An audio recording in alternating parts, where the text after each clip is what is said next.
आपका सवाल है कि मानव की जीवन आयु 60 वर्ष इस समय नापी गई है। यदि उसे 80 वर्ष कर दिया जाए तो कैसा रहेगा,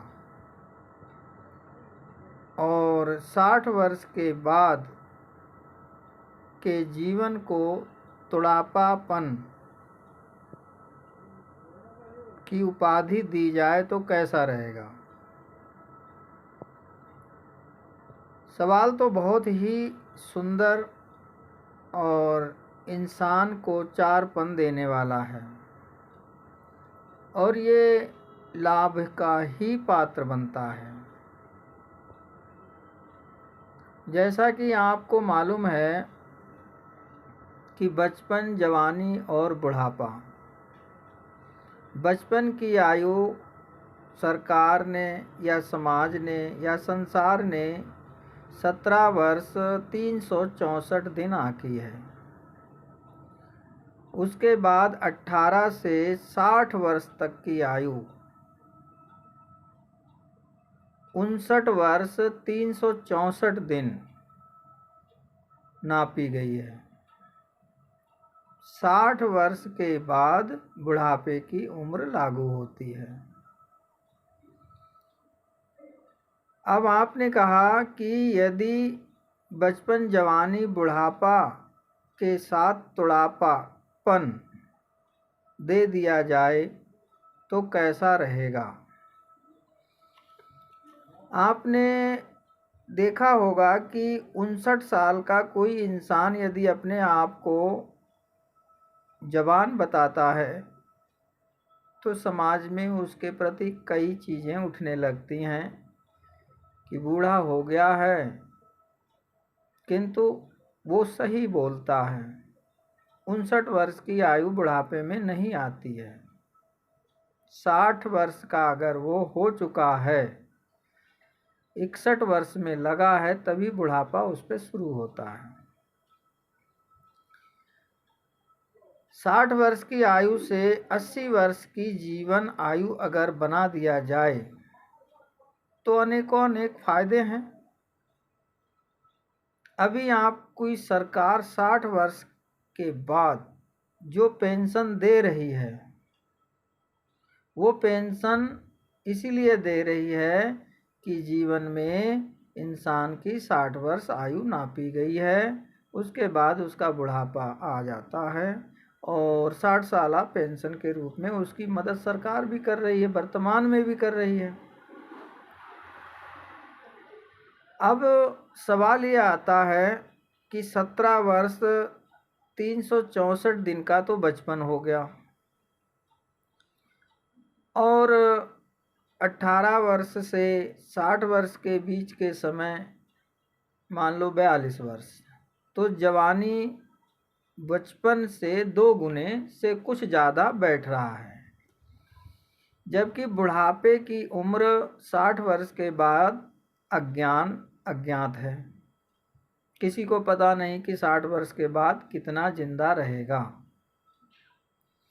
अब यही यदि 60 वर्ष के बाद 80 वर्ष बना दी जाए तो उसमें कहाँ लाभ हैं। मान के चलो 20 वर्ष हम बचपन को दे दें, 20 वर्ष हम जवानी को दे दें, 20 वर्ष हम बुढ़ापे को दे दें, और 20 वर्ष हम बुढ़ापे को दे दें, तो 20 वर्ष तक हमारा बच्चा जो है बचपन की आयु में जो भी शिक्षा, दीक्षा, ज्ञान जो भी है वो लेता है, और 20 वर्ष के बाद 21वीं साल से वो गृहस्थ आश्रम के कर्म कांडों में अपने कर्म करता है। 40 वर्ष तक जवान की आयु अगर नापी जाती है तो 41 में से 60 वर्ष के बीच बुढ़ापा, और बुढ़ापे के बाद बुढ़ापा। अभी जो हमारा जवानी है वो 60 वर्ष तक है। अब आपसे यहाँ पर एक उदाहरण में मैं पूछना चाहता हूँ कि यदि 25 साल का कोई जवान है और वो 45 साल के बुढ़ापे के साथ कार्य करता है तो क्या समान करेगा? नहीं कर पाएगा। इसलिए 20 वर्ष जवानी के, तो 20 वर्ष जो जवानी के हैं वो 20 से 40 के बीच में बनते हैं। तो 40 वर्ष तक की जवानी के कर्म अलग होते हैं, 40 के बाद 60 वर्ष के कर्म अलग होते हैं और 60 वर्ष के बाद बुढ़ापा के कर्म अलग होते हैं। यदि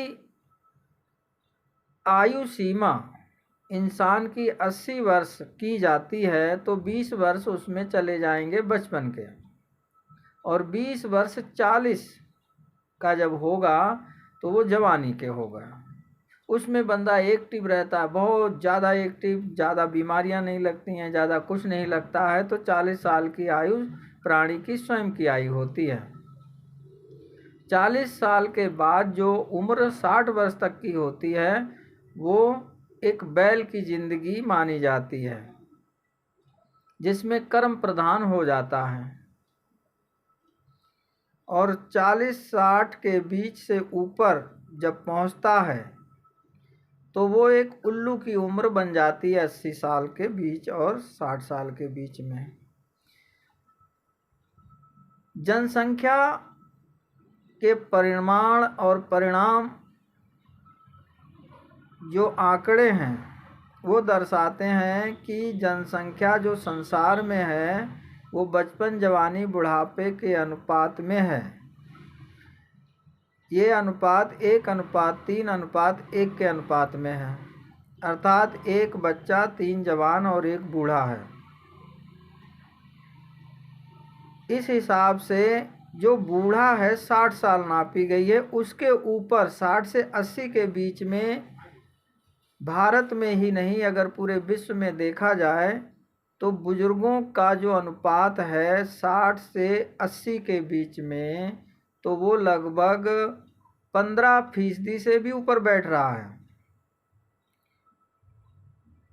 इस हिसाब से बुढ़ापे का पन अगर दिया जाता है तो इंसान के प्रति एक भावना जागृत हो जाएगी कि हमारा तो अभी ये पन चल रहा है, अब बुढ़ापे के पन में हमें रेस्ट करना है। अगला जो मैंने इसमें बताया है वो अगले वीडियो में पड़ा हुआ है, उसे आप देखिएगा, कितने फ़ायदेमंद है।